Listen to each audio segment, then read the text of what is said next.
बच्चे मुझे लगता है इस आग के पीछे नीति है। She is done all this.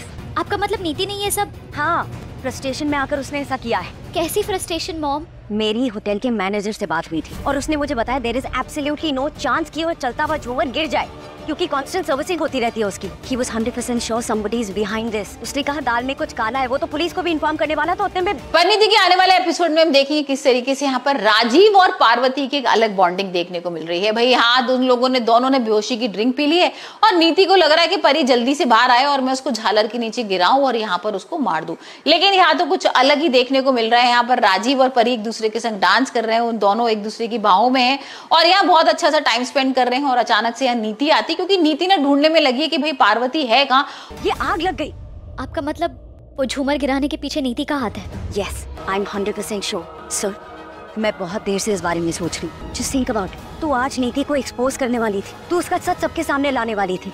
What better than just getting you killed again? ये सब कुछ उसने ही किया है। वो तो बच्ची तेरे ऊपर माता रानी का हाथ है कि उन्होंने एक बार फिर तुझे बचा लिया। और यहाँ पर गुरविंदर और बेबे को भी बोल रही है कि आज तो मैं इसका दी एंड करके रहूंगी। वैसे तो हमने देखा ही था किस तरीके से यहाँ पर परी ने भी बहुत चाले चली है। अरे भाई, नीति की माँ को ही लेके आ गई थी बरनाला से चंडीगढ़, क्योंकि हमने देखा था ना कि अंबिका के ऊपर अटैक करा दिया था नीति ने। तो यहाँ उसने धमकी भी दी थी कि अब तूने मेरी मॉम के संग अगर कुछ किया ना तो सोच लेना, वैसे मैं तेरी मॉम के संग अब कुछ ना कुछ करने वाली हूँ। और वो लेकर भी आ गई है, लेकिन अभी तक उसने ऐसा कुछ किया नहीं है। तो वो भी देखना इंटरेस्टिंग होने वाला है कि अब परी क्या करेगी।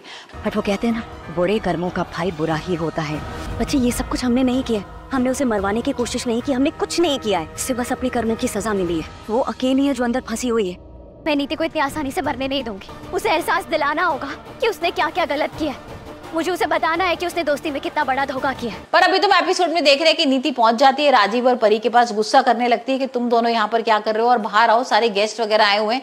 और ये क्या तरीका होता है, राजीव पर ही गुस्सा करती है। यहाँ पर परी तो भाई डांट के उसको भगा देती है कि तुम यहाँ से चली जाओ, हमें तुम्हारी शक्ल भी नहीं देखनी है। लेकिन यहाँ पर नीति जाती नहीं है। यहाँ पर किसी तरीके से परी बाहर निकल जाती है और हम देख रहे हैं कि परी तो पहुंच गई है वॉशरूम में, क्योंकि उसको धीरे धीरे करके ना होश आ रहा है और उसको समझ में नहीं आ रहा कि ऐसा क्या पिया था मैंने और ऐसा क्या मैंने राजीव के साथ हो रहा था कि मैं भाई राजीव के साथ ही थी। तो यहाँ सारी चीजें वो रिकॉल कर रही है। अब वहीं हम दूसरी तरफ देखें कि नीति ने ना बाहर से राजीव को रूम में बंद कर दिया है और राजीव तो कमरे के अंदर है और यहीं पर वो अपनी चाल चलेगी। अब वो झालर वालर उसने जिस तरीके से रस्सी कटवा रखी थी और परी जैसी लॉबी में आएगी ना वैसी झालर गिर जाएगा, लेकिन परी की मौत नहीं होगी। यहाँ पर परी को राजीव बचा लेगा और ये देखकर नीति के होश उड़ जाएंगे। मतलब राजीव अचानक से आ जाता है और अब ये समझ में नहीं आ रहा उसको कि राजीव कैसे आ गया, मैं तो इसको रूम में बंद करके आई थी। अब यही सोच सोच के ना नीति पागल हो ही जा रही है। और वहीं हम देखने वाले कि नीति अब क्या बड़ा गेम करने वाली है। वैसे नीति के हाथ में ना कैरोसिन ऑयल वगैरह है। यहाँ पर वॉशरूम में है परी और यहाँ पर उसने मारने का सोच लिया और देखते हैं कि अब किस तरीके से नीति उसकी जान ले पाएगी या नहीं, या फिर दोबारा से राजीव आके भाई परी को बचा लेगा।